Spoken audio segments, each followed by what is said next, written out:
ওরা এসা নাকের মধ্যে রুটি লাগাইয়া যেটা বিষ এটা একদিকে, যেটার মধ্যে বিষ নাই এটা আরেক দিকে, দুইটা ভাগ করছে। আরেক দল বানর ভালো এসে জঙ্গলে, এরা গাছের ডাল লয়ে এসে পাতা সহ এখন ফাতা চিবাইয়া খায়, বিষ মিশেল রুটি খায়, একটা রুটি খায় ফাতা চিবাইয়া খায়, এই করে সমস্ত বিষ মিশেল রুটি খাইলিছে। একটা বানর মরবদুরের কথা ফেরো অসুখ হইছে না। ও ডাক্তার সাহেব, আপনি ফইরা ডাক্তার, আমি না ফইরা ডাক্তার, তাহলে আপনি শ্রেষ্ঠ হবেন কেন? কেন আপনাকে শ্রেষ্ঠত্ব দিল? এইভাবে যদি সব বলতে যাই আজকের সময়ে সম্ভব না। আরেকটা জিনিস লক্ষ্য করে দেখেন, ফেরেশতা নূরের তৈরি, জিন্নাত আগুনের তৈরি, আর আমরা একটু জোরে কম মাটি। মাটি হইলে ভালোই আছি, আমরা মাটির ঠিকানা নিছে ঘুমাই গেছেন। আল্লাহ নিজে বলেন, কুতিলাল ইনসানু মা আকফারাহু মিন আইয়ি শাইইন খালাকা। আল্লাহ বলে, মানুষ, মিন আইয়ি শাইইন খালাকা, তুমি কিসের তৈরি জানো কি? আমরা এর জবাব জানতাম না, তাই আল্লাহ নিজে আয়াত নাজিল করে বলেন, কিসের তৈরি তুই জানোস না, আমি আল্লাহ ব্যাখ্যা দিয়ে কই, মিন নুতফা, তোরে নুতফা দিয়ে তৈরি করছি, মাটিও না, ডাইরেক্ট মাটি না, এমন বস্তু দিয়ে তৈরি করলাম যেটা মুখে উচ্চারণ করতে লজ্জা হয়। নুতফা কইছে, আপনারা বেশি শরম লাগছে না? বাংলা নামটা কইলে আপনারা কইবা এটা না কইলে বলা জোরে কোন ঠিক না, ঠিক না? বুকো তাওয়া দিয়া মাথে, আমি সবজির হুয়া, আমি সৈয়দের হুয়া, আমি খান, আমার বাপ খান, আমরা খান বুঝছি, কিন্তু নাপাক পানির হয় দা ইহান হয় না। হাঁটু জোরে কর না। দুধের কেজিও 50-60 টাকা কেজি, কিন্তু আপনি আমাকে যেই পানি দিয়ে বানিয়েছেন 40 পয়সা দিয়েও কেউ নিত না। জোরে কোন ঠিক না, ঠিক না? এমন একটি নাপাক পানি দিয়ে সৃষ্টি করলো, অথচ মর্যাদার বেলায় নূরের তৈরি ফেরেশতার চাইতে বেশি, এত সম্মান বেশি হওয়ার কারণটা কি? ঘুমাই গেছেন নাকি? বলবো কোন কারণে এত দাম? আল্লাহ রাব্বুল আলামিন আমার তেলাওয়াতকৃত আয়াতে বলে দিয়েছেন সেই কারণটা, যে কেন তুমি এত দুর্বল হওয়ার পরেও, কেন নিকৃষ্ট জিনিসের তৈরি হওয়ার পরেও ফেরেশতা তোমার খেদমত করে, ফেরেশতার চাইতে তুমি দামি, তুমি সবচাইতে ইজ্জত ওয়ালা, তুমি সবচাইতে সম্মানী। এটার কারণটা কি? এর কারণটা হলো আল্লাহ পাকের কোরআনের এলেম মানুষের কাছে আছে, কোন প্রাণীর কাছে না। আর তো জোরে কম। মানুষকে আল্লাহ রাব্বুল আলামিন এলেম দিছেন। এলেম কি দিছেন? আটো জোরে কোন কি দিছেন? এলেম। وعلم آدم الأسماء كلها। এলেম কারে কয় আগে বুঝেন। আল্লাহ যে এলেম দিছেন, আদমের শ্রেষ্ঠত্বের কারণ হইল, নূরের তৈরি ফেরেশতার চাইতে আদমের মর্যাদার কারণ হইল আল্লাহ আদমকে এলেম দিছিলেন। এলেম কাকে বলে? আমরা মনে করি আল ইলমু দানিস্তন, এলেম অর্থ জানা, জানলেই এটার নাম এলেম, আর যারা জানে তাদেরকে আলেম বলে। আমরা মনে করি এরকম না, জানার নাম এলেম না, জানলেই আলেম হয় না। যদি জানার নাম এলেম হইতো তাহলে আমাদের দেশের বড় বড় শিক্ষিতরাও আলেম হইয়া নায়েবে নবী হয়ে যাইত। একটু জোরে কম হইতো না? আমার এলাকার এক নেতা ভাষণ দেয়, মোল্লারা খালি নাইবে নবী, আমরা নাইবে নবী না। কারণ আলেম যারা তারাই তো নাইবে নবী, তো আমরা তো আলিম, আমরা তো জানি, আমরা তো জ্ঞানী। আমি এলাকার যাওয়ার পরে এখন দেখিও গেল খালি স্লিপ দেয়, কজোর নাইবে নবী লয়ে ভ্যাস লাগিয়েছি। কি ভ্যাস বলে? নেতাও কয় নাইবে নবী, এখন নাইবে নবী লয়ে তো ভ্যাস লাগিয়েছি। আমি বললাম, দেখেন সব কথার উত্তর দিতে নাই, এর কারণ হলে আল্লাহ কোরআনে না করছে, অনেকে অনেক কথা না বুঝা কয়, সুতরাং হের উত্তর দিয়া মায়ের ছাড়া কোনো গতি নেই। তো তার কথারও উত্তর দিয়া লাভ নাই। আমাদের দেশের এক বেটা লেয়াবারও জানে না, চেয়ারম্যান হয়ে গেছে, ওইয়া ইউনিয়ন অফিস লাঠি লয়ে বইতে, মেম্বাররা দিবি হইল লাঠি গোড়া। এই মেম্বার, জানো না আমার যে কলমের জোর নাই, লাঠির জোর আছে, দিল কেনে? এক মেম্বার জিগায়, এই মেম্বার দিল কেনে? মেম্বার কয়, চেয়ারম্যান সাহেব আমার একটা সমস্যা ছিল। কি সমস্যা? বলে আমার ওয়াইফের ডেলিভারি কেস। ডেলিভারি কেস বুঝেন তো আপনারা? না বুঝেন না? আমার ওয়াইফের ডেলিভারি কেস। চেয়ারম্যানের টাকা, ও এই কেস তো বড় মারাত্মক কেস, কারণ এই কেসে গত বছর আমার বাপও মারা গেছে। আমি আপনারা জিজ্ঞাসা করি, ডেলিভারি কেসের অর্থ চেয়ারম্যান বুঝছে? যদি বুঝতো তৈল কইল আমার বাহ মরছে ডেলিভারি কেসে। মূর্খ চেয়ারম্যানে যেমন বুঝছে না ডেলিভারি কেসের তর্জমা, ওই নেতায় নাইবে নবীর তর্জমা বুঝছে না। আর তো জোরে কন্যা, সব জ্ঞানের নাম এলেম না। এলেম হলো, এলেমের সংজ্ঞা হলো আল ইলমু নূরুম মিন ইলাহি, আল্লাহর প্রদত্ত একটি জ্ঞানের লাইটের নাম এলেম। যেই এলেমের দ্বারা মানুষ অন্ধকারের মধ্যে, যেইভাবে লাইট হইলে আপনি অন্ধকারের মধ্যে মানুষ চিনবেন, আর যদি লাইট না থাকে মানুষ চিনবেন না। জোরে কোন ঠিক না? ঠিক না? আচ্ছা, যেই লাইট দিয়া, যেই আলো দিয়া মানুষ চিনা যায় না, এটাকে কি আলো বলা যায়? আরো জোরে কন। ঠিক তেমনি ভাবে যেই জ্ঞান দিয়ে পৃথিবীর অন্ধকারে আল্লাহ চিনা যায় না, এই জ্ঞানের নাম এলেম হয় না। আর একটু জোরে কন। আচ্ছা, আপনি যদি কোন লাইট দিয়া গর্ত না দেখা গর্তের মধ্যে পড়ে ঠ্যাং ভেঙে লাইন, এটার নাম লাইট কোয়া যাইব? ঠিক তেমনি ভাবে যেই জ্ঞান দিয়ে জাহান্নামের গর্ত দেখা যায় না, সেই এলেমের নাম এলেম, এই জ্ঞানের নাম এলেম হয় না। জোরে কন ঠিক না? আচ্ছা, আমরা ছোট সময় আগে জুতা ভাও দিতাম ঘুমাইবার আগে। ঘুমাইবার আগে মানে ভাও দই আগে বিছনাত উঠতাম, এর আগে তো খালি ভাইয়ে ঘুরতাম। ওখানের নাম এরা আপ টু ডেট বাবু হয়ে গেছেন গা। আর আমরা খালি ভাইয়ে ঘুরতাম, ঘুমাইবার আগে জুতাটা লইয়া গিয়া পুকুরের মধ্যে ভাও দইয়া এরপরে বিছনাত উঠতাম। যেরকম ঠিক না? তো খালি ভাই আটলে অন্ধকারের মধ্যে ভাইয়ের মধ্যে যে কি লাগছে আঙ্গুলের সিবাত, এখন আর বোঝা যায় না। এখন কিতা লাগলো রে, ফেঁকো ভাড়া মারলাম না, এটা আল্লাহ জানে। তো আট দিয়া কিতা লাগাইলাম জানে, ইন্নালিল্লাহ পায়খানা দি লাগাইলেছি। তো পায়খানা আসিল রাস্তাত, লাগছে আতো ভাও, লাগছে আতো লাগছে না, এত জায়গাত লাগছে গেলে হাঁটু ধরে কন না, লাইট নাই। যেরকম কি নাই? ঠিক তেমনি ভাবে যেই জ্ঞান দিয়া শিরিকের গুনাহ, বেদাতের নাফাক, শিরিকের নাফাক, কুফরের নাফাক, হারামের নাফাক চিনা যায় না, সেইটাকে কখনো লাইট বলা হয় না, সেটাকে এলেম বলা হয় না। যেরকম ঠিক না? ঠিক না? তাই এলেম কারে কয়? আল্লাহ রাব্বুল আলামিন বলেন, মানুষকে আমি আল্লাহ এলেম দিয়েছি, এমন একটি নূর মানুষের ভিতরে দিয়েছি, এটার নামে আল ইলমু নূরুম মিন ইলাহি। আল্লাহ প্রদত্ত এমন একটি লাইট মানুষকে দিয়েছেন, যার নাম ইলমে ওহী, কোরআনের লাইট। এই লাইট যার ভিতরে থাকে, অন্ধকার পৃথিবীতে এসে কখনো আল্লাহ বলে না, আল্লাহ চিনিলায়। জোরে কোন ঠিক কিনা? কোরআনের লাইট যদি না থাকে, আল্লাহর কসম পৃথিবীর মানুষ যত বড় শিক্ষিত হোক, মহান আল্লাহকে চিনবে না। আর কোরআনের লাইট যদি আপনার আমার সন্তানের ভিতরে, আমার ভিতরে থাকে, অন্ধকার পৃথিবীতে মরণের আগেও মহান আল্লাহকে ভুলবে না। যেরকম ঠিক কিনা? এই জন্য হযরত আলী রাদিয়াল্লাহু আনহুকে এক ইহুদি জিজ্ঞাসা করেন, আলী তোমার মতো জ্ঞানী হইয়া যা দেখা যায় না তা তুমি বিশ্বাস করো কেমনে? হযরত আলী বলেন, আমি যেই জিনিস দেখি না এই জিনিস বিশ্বাস করি না। এমনি ইহুদি লোকটা ডাক দিয়ে বলে, আলী রে, আল্লাহ দেখা যায় না, তাহলে আল্লাহ বিশ্বাস করলে কেমনে? হযরত আলী বলেন, এই প্রশ্ন যে তুই করবে এটা আমি ভালো করেই জানি। যেরকম ঠিক কিনা? জানি না বুঝছেই আমি উত্তর দিয়েছি। দেখ ইহুদি, আমি আগে বলেছি যা দেখি না আমি তা মানি না, আল্লাহ যখন মানি। তুমি বুঝে নাও আমি আল্লাহকে দেখে শুনি ঈমান এনেছি, না দেখা ঈমান আনি নাই। ইহুদি লোকটা ডাক দিয়ে বলে, আলী রে, আল্লাহ তো দেখা যায় না, তোমাদের কোরআনেও আছে লা তুদরিকুহুল আবসার, এই চর্মচক্ষু দিয়া আল্লাহকে আয়ত্ত করা সম্ভব নয়, তাহলে তুমি আল্লাহ দেখলে কিভাবে? উনি বলেন, দেখা দুই রকম। কয় রকম? একটা ডাইরেক্ট আর একটা ইনডাইরেক্ট, একটা সরাসরি আর একটা গুড়াইয়া। আমি উদাহরণ দিলে আপনারা বুঝতে পারবেন। আয়নার সামনে দাঁড়াইলে দেখা যায়নি, একটু জোরে কম, সব আয়নার দেখা যায়নি। জোরে কন না, সব আয়নার দেখা যায় না।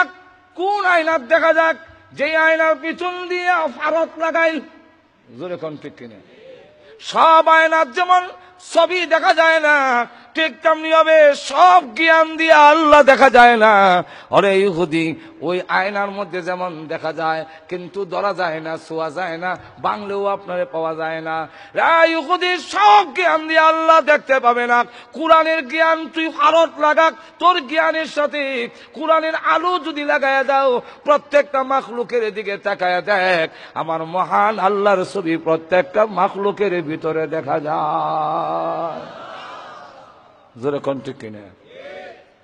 কোরআনের জ্ঞান লাগাও, কোরআনের আলো তোমার জ্ঞানের সাথে ভারত লাগাও, লাগাইলে দেখবে প্রত্যেকটা মাখলুকের ভিতরে মহান আল্লাহ রাব্বুল আলামিন দেখা যায়। আল্লাহ চিনে না এমন কোন আলেম নাই যে আলেমে আল্লাহ চিনে না। আর এমন ডক্টরও আছে যারা ডক্টর হওয়ার পরে ইংলিশ মাথে, English there God is not, God is not, Allah নাই। তা আল্লাহ নাই তা কেমন হইল? হয়তো ন্যাচারালি প্রাকৃতিক এমনি বিল হইছে আপনা আপনি। আরেক দলে কয় মহাশূন্য একটা গ্রহ আছিল, হঠাৎ করে ফুটি গেছি কি, এক টুকরা নিচের দিকে পড়ে গেছি কি, পৃথিবী হয়ে গেছি। কেমন ভাগলামি মাত। আচ্ছা, আজকের মাইকে যদি কোনো বক্তা ওয়াজ করে, ভাইয়ের আমার, এখানে একটা লোহার টুকরা আছিল, হঠাৎ করে ফুটে গেছি কি, এক টুকরা স্ট্যান্ড হয়েছে, একটা মাউথ পিস, একটা মেশিন, একটা ব্যাটারি, একটা ইউনিট, একটা হরন, হঠাৎ করে আমার গইয়া গেছে। আপনারা সবে কইবেন যে এই মোল্লার মাথার তার ছিঁড়ে গেছিয়া। যেরকম ঠিক কিনা? তাহলে যেই ব্যক্তি কয় পৃথিবী এমনি বিস্ফোরণ করে ফুটতে গেছে কি আর পৃথিবী হয়ে গেছে, এরার মাথার তার কিতে হয়েছে? আর যখন কি হয়েছে? আপনারা কইতারেন বলে অত বড় বড় শিক্ষিত লোক, আপনারা ডক্টর একজন, আপনার কোন কিতা মাথার তার ছিঁড়ে গেছিয়া? বলে হ্যাঁ, লেখাপড়া করার পরও মাথার তার একটু ধরে না তার সিধে। এটার নজির একটা এক্সাম্পল দিয়ে বুঝাই। এক ইন্সপেক্টর গেছে স্কুলে ইন্সপেকশন করতো, তো গাড়ি থামাইয়া স্কুলে একটা যেমন লাগে গিয়া জিজ্ঞাসা কোন ক্লাস রে? স্যার এটা অঙ্কের ক্লাস। ও ঠিক মতো আইসি, একটা অঙ্ক কর। কি অঙ্ক স্যার? বলে অঙ্কটা হইলো আমি গাড়ির থেকে নামি তোমার স্কুলে আইতে আমার 15 মিনিট সময় লাগছে, বলো দেখি আমার বয়স কত। ঘুমাই গেছেন নাকি? ছেলেরা কয় যোগ বিয়োগ ফুরন বাঘ এলজাবরা বেলজাবরা লসাগু মশাগু যা শিখছিলাম কোনটা খামো লাগে না, সব কলম তো বুঝ দিছে। ক্লাসের মধ্যে আবার কিছু ছেলেরা তাকে পণ্ডিত আছে না, এক ছেলে কলম দিয়ে আখাইতেছে, এই তুই কি করত? স্যার আপনার বয়সটা বাইর করতেছি। কতক্ষণ পরে জায়গায় কিরি আমার বয়স বাড়িছে? বলে জি স্যার বাইর করছে। বলে কত? বলে আপনার বয়স 60। আর আসলেও 60, আন্তাজি লেগে গেছি। তখন কয় তুই কোন সূত্রে বাইর করলে আমার বয়স 60? এটা বাইর করছ কেমনে? বলে স্যার সূত্রটা হইলো আমার বাড়িতে আমার এক বড় ভাই আছে, সে হইলো আধা পাগল, তার বয়স 30, আর আপনি পুরা পাগল, আপনার বয়স 60। যেরকম ঠিক কিনা? আধা পাগলের বয়স যদি 30 হয়, পুরা পাগলের বয়স কত হইব? হই সারা কস কি? আমি একটা শিক্ষিত লোক, আমি লেখাপড়া করে ইন্সপেক্টর হয়েছি, আর তুই আমার কথা আমি পুরা পাগল? বলে স্যার আপনি লেখাপড়া করছেন ঠিকই, কিন্তু আপনার প্রশ্নে বোঝা যায় আপনার মাথার তার ছিঁড়া। ঠিক কিনা? আরো ধরে কোন ঠিক কিনা? আপনার মাথার তার ছিঁড়া না হইলে এই জাতের প্রশ্ন করতে পারেন না। ঠিক তেমনি হবে যারা কয় dear God is not, God নাই এমনি হয়েছে পৃথিবী, হেরারও মাথার তার ছিঁড়া কোনো সন্দেহ নাই। আর তো জোরে কম ভাইয়ের আমার লক্ষ্য করে দেখুন তাহলে কোরআনের এলেম কেন আল্লাহ রাব্বুল আলামিন আমাদেরকে শ্রেষ্ঠত্ব দিয়েছেন। ওই কোরআন আমাদের কাছে আছে, কোরআনের জ্ঞান আছে বলেই মানুষকে আল্লাহ রাব্বুল আলামিন শ্রেষ্ঠত্ব দিয়েছেন। কোরআনের জ্ঞান যদি পৃথিবীতে না থাকে, কোরআনের তালিম যদি না থাকে, পৃথিবীর মানুষেরা আল্লাহ চিনবে না। আর তো জোরে কম, যতদিন পর্যন্ত আল্লাহ চিহ্নেওয়ালা দল থাকবে, আল্লাহ রাব্বুল আলামিন, আল্লাহ রাসূল হাদিসে বলে দিয়েছেন, লা তাকুমুস সাআতু হাত্তা ইউকালা ফিল আরদি আল্লাহু আল্লাহ। যতদিন আল্লাহ আল্লাহ বলনেওয়ালা এই পৃথিবীতে একজনও থাকবে, আল্লাহ রাব্বুল আলামিন ততদিন কিয়ামত দিবে না। তাহলে প্রথম নম্বর হলো কোরআনের জ্ঞান যদি না থাকে তাহলে আল্লাহ চিনব না। তাহলে কোরআনের জ্ঞান দিক, আমাদের সন্তানগুলোকে কেন আমি কোরআনের জ্ঞান দিব? দেওয়ার কারণ হইল আমার সন্তান না হয় আল্লাহ চিনবে না। জোরে বলেন ঠিক কিনা? দুই নম্বর হলো কে আল্লাহ হইতে পারে, কে আল্লাহ হইতে পারে না, এটা চিনতে হলে কোরআনের জ্ঞান ছাড়া কখনোই সম্ভব নয়। কে আল্লাহ হইতে পারে, কে আল্লাহ হইতে পারে না। দেখেন আমাদের দেশে অনেক লোক ব্যারিস্টার, MA পাস, কিন্তু মূর্তির সামনে গিয়ে কাকতি মিনতি করে, তার ব্যারিস্টারি জ্ঞান দিয়া ধরতে পারে না মূর্তি আমার আল্লাহ হতে পারে না। জোরে কোন ঠিক কিনা? আমাদের দেশে গিয়া দেখবেন ল্যাংটার কাছে চায়, বাবা যায়, বাবা রে চাকরি দে, বাচ্চা দে। এই কথা কেন বললো? এই কথা বলার কারণ হইল সে বুঝতে পারে না তার কাছে কোরআনের লাইট নেই। যদি লাইট থাকে তাহলে সে বুঝতে পারে আল্লাহ কে হতে পারে, আল্লাহ কার মধ্যে আল্লাহ হওয়ার যোগ্যতা আছে। জোরে কোন ঠিক কিনা? লক্ষ্য করে দেখুন, ফেরাউন যখন নাকি একবারে প্রেসিডেন্ট হয়ে গেল, তখন ডাক দিয়া বলে, হেরে আমার বন্ধু ও আমার প্রধানমন্ত্রী হামান, বলো দেখি আর কোন পদ বাকি রয়েছে। তখন হামান কয় আর একটা পদ বাকি রয়েছে, এটা দখল করে লাইন। বলে এটা কোনটা? বলে খুদা। ফেরাউন ডাক দিয়ে হামান রে সাইজ করে লাইব মানুষে। জোরে কোন ঠিক কিনা? খুদা দাবি করলে হওয়া যায় না, মানুষে আমাকে ধরে ফেলবে। হামান ডাক দিয়া কয় কেমনে আপনাকে খোদা মানবে, এই পথ আমি বাতাইয়া দেই। কেমনে বাতাবি?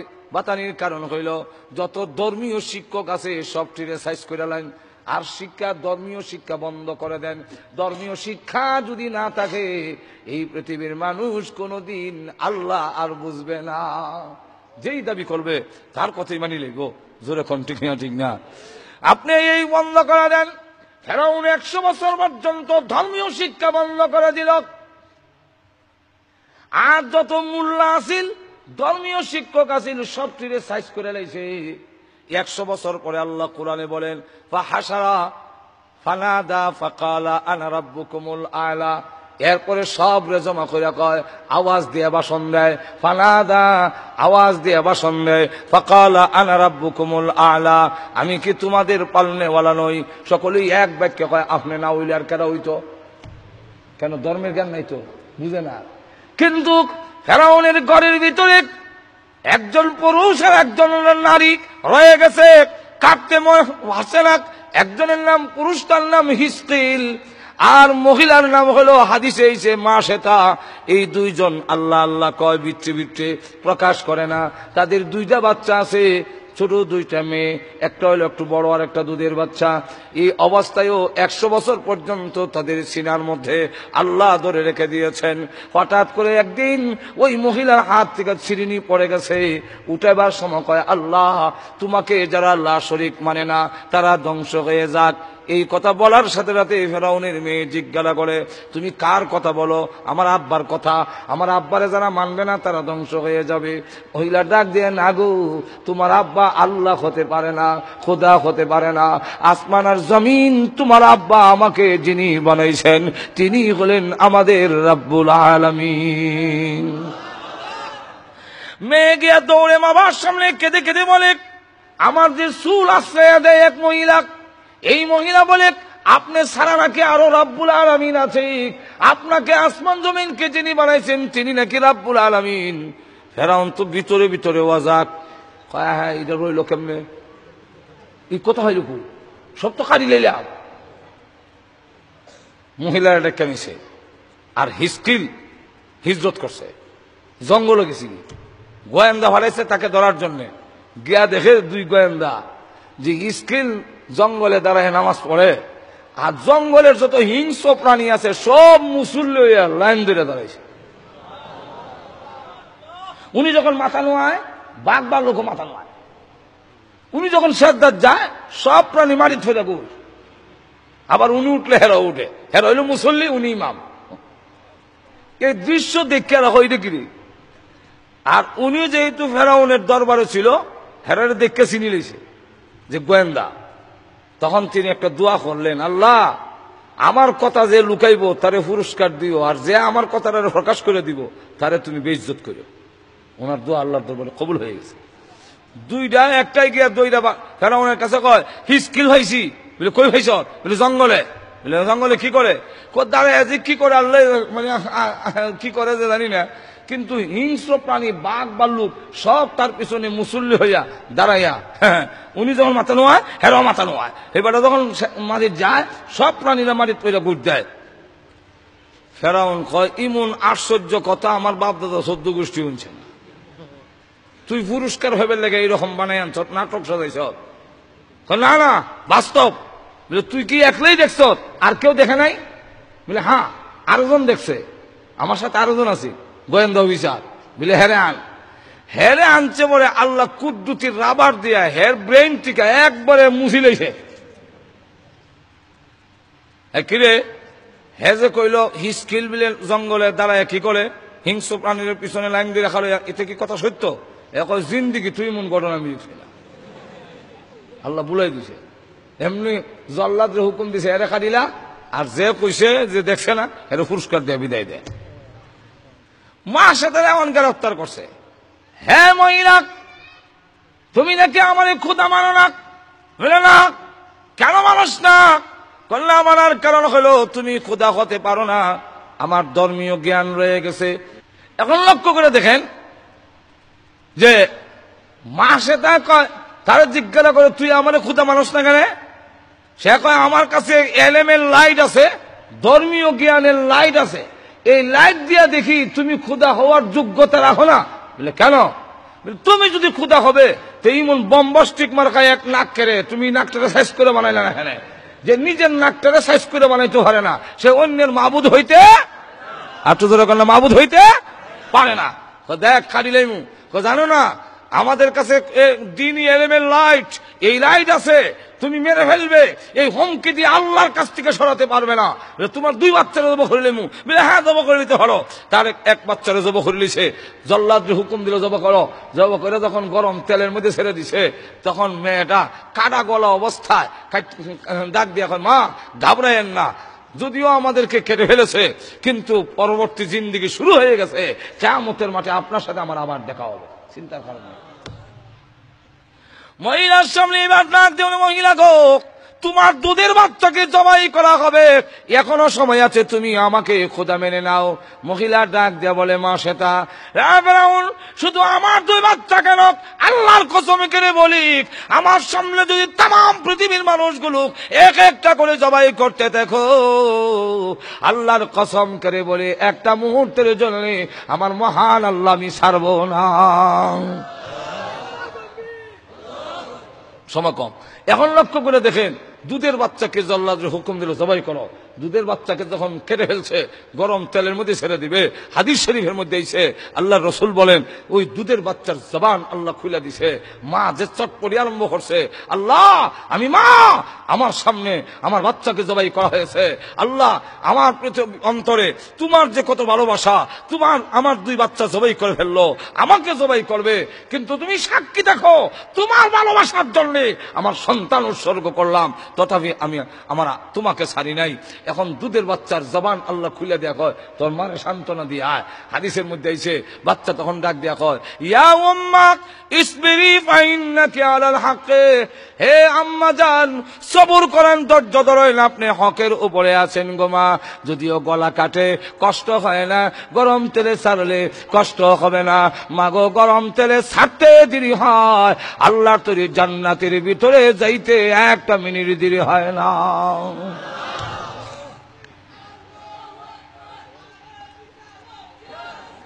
রাহ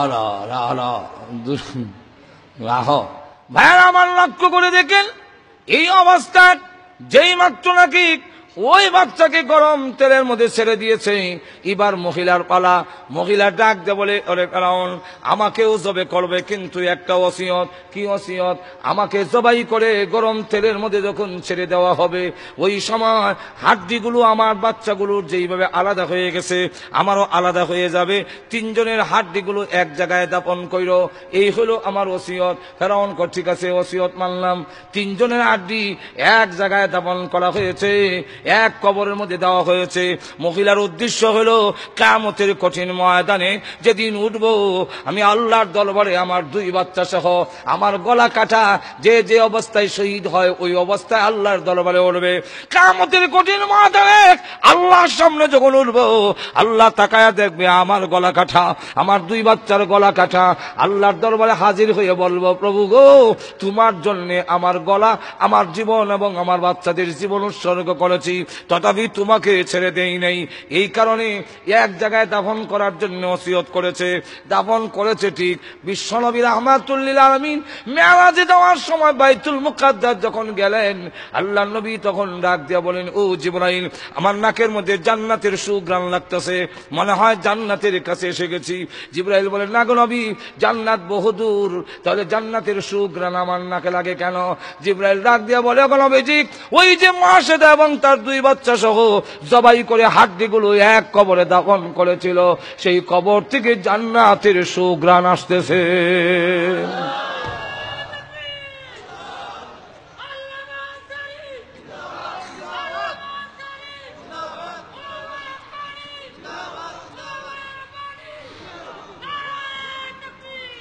তুমি লক্ষ্য করে দেখেন যে আমাদের দিন শিক্ষার প্রয়োজন কি?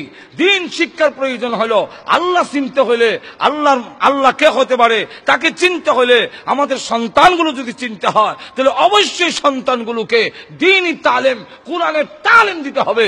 যেরকম ঠিক না, এই দুনিয়ার মানুষের মর্যাদা আর ইজ্জত সম্মান যদি ধরে রাখতে হয় তাহলে দ্বীনি শিক্ষা আমাদের দিতে হবে। আল্লাহ রাব্বুল আলামিন আমাদের সকলকে এই দ্বীনি শিক্ষা আমাদের বাচ্চাগুলোদেরকে দেওয়ার তৌফিক আল্লাহ দান করুন। সকলে জোরে সোরে বলেন আমিন। ওয়া আখিরু দাওয়ানা আলহামদুলিল্লাহি রাব্বিল আলামিন। দরুদ শরীফ পড়ি। আল্লাহুম্মা সাল্লি আলা সাইয়্যিদিনা ওয়া মাওলানা মুহাম্মদ وعلى آله وأصحابه وبارك وسلم. أستغفر الله إن الله غفور رحيم. اللهم آمين. ربنا ظلمنا أنفسنا وإن لم تغفر لنا وترحمنا لنكونن من الخاسرين. ربنا اغفر لنا ولوالدينا رب ارحمهما كما ربياني صغيرا رب ارحمهما كما ربياني صغيرا. রব্বুল আলামিন, तमाम জীবনের গুনার বোঝা মাথায় নিয়ে হাত বাড়াইলাম, মেহেরবানি করে আমাদের জিন্দেগীর গুনাহ মাফ করে দাও। রব্বুল আলামিন, জানি না আজকের এই মুনাজাত কার জন্য জীবনের শেষ মুনাজাত। কত মানুষ ঘুমায় আর ওঠে না, কত মানুষ ঘর থেকে বের হয় আর ঘরে ফিরে আসে না।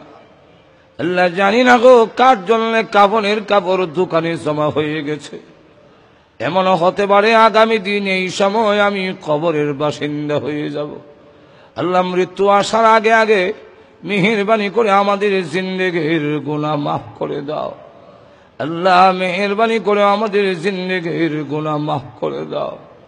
আয় আল্লাহ তাআলা, প্রভু হে, তুমি যদি মাফ না করো আমাদের যাইবার আর কোনো জায়গা নাই। আল্লাহ, আমরা যে যে উদ্দেশ্য তুলেছি প্রত্যেকের নেক আশা পূরণ করে দাও। আমাদের মধ্যে যারা অসুস্থ বিমারি আছেন সেবা করে দাও। অভাবগ্রস্ত যারা আছেন অভাব দূর করে দাও। মুসিবতে যারা আছেন আল্লাহ উদ্ধার করে নাও। পেরেশানি যাদের আছে গো আল্লাহ পেরেশানি দূর করে দাও। আয় আল্লাহ তাআলা, এই মাহফিলের আয়োজন যারা করেছেন, শোনার জন্য যারা এসেছেন, সাহায্য সহযোগিতা দেশ বিদেশ থেকে যারা করেছেন, আল্লাহ সকলের জন্য এই মাহফিল কিয়ামতের মাঠে মুসিবতের দিনে আল্লাহ নাজাতের উসিলা বানাইয়া দিও। রব্বুল আলামিন, আমাদের পক্ষ থেকে লাখো কোটি দুরূদ আর সালাম সোনার মদিনা পৌঁছাইয়া দাও। যত মুমিন মুমিনাত কবরে ঘুমাইয়াছেন সকলের কবরের আযাব মাফ করে দাও। রব্বুল আলামিন, আয় আল্লাহ তাআলা, বিশেষ করে আমাদের যত আত্মীয় স্বজন কবরে ঘুমাইয়াছেন সকলের কবরে জান্নাতের বাগান বানায়া দাও। আল্লাহ, জানি না আজকের এই মাহফিলে কালমা নাই কার ভালাই। আল্লাহ, মা বাবার কথা বলতে পারি না। হে আল্লাহ, কত লাথি মার কলিজায় মেরে দুনিয়াতে এসেছি, কত রাত গেল আমি আমার মাকে ঘুমাইতে দেই না। আল্লাহ, ওই মা যাদের নাই গো, মার কবরে আযাব দিও না। আল্লাহ, আব্বার কবরে আযাব দিও না। মা বাবার কবরকে জান্নাতের বাগান বানায়া দাও। রব্বুল আলামিন আমাদের দাদা দাদি নানা নানি শ্বশুর শাশুড়ি আত্মীয় স্বজন ভাই বারাদর বন্ধু বান্ধব যারা কবরে ঘুমাইয়াছেন সকলের কবরের আযাব মাফ করে দাও। রব্বুল আলামিন এলাকার নারী পুরুষ আল্লাহ যারা আছেন সকলকে তুমি হেদায়েত করে দাও। রব্বুল আলামিন আমাদেরকে মক্কা মদিনা বারবার জিয়ারত করার তৌফিক দাও। আল্লাহ যতদিন দুনিয়াতে রাখো তোমার হুকুম তোমার নবীর তরিকা মতে চলার তৌফিক দাও। যেদিন মরণ দাও গো ঈমানের সাথে মরণ দিও। আল্লাহ আমাদের ক্যান্সারের মতো মহামারী দিও না, হাড় বাল কিডনি নষ্ট করে দিও না, ব্রেন জবান নষ্ট করে দিও না, প্যারালাইসিস দিয়ে বিছনায় ফেলে রেখে রেখে মরণ দিও না, গাড়ির নিচে পালাইয়া বেইজ্জত করে রাস্তাঘাটে মরণ দিও না। আল্লাহ আগুনে পোড়াইয়া পানিতে ডুবাইয়া মাইরো না। যেদিন মরণ দাও জুম্মার দিনে নামাজের সেজদার মধ্যে মালাকুল মউত পাঠাইয়া দিও। ربنا تقبل منا إنك أنت السميع العليم وتب علينا إنك أنت التواب الرحيم سبحان ربك رب العزة عما يصفون وسلام على المرسلين والحمد لله رب العالمين آمين من رحمتك يا أرحم الراحمين السلام عليكم.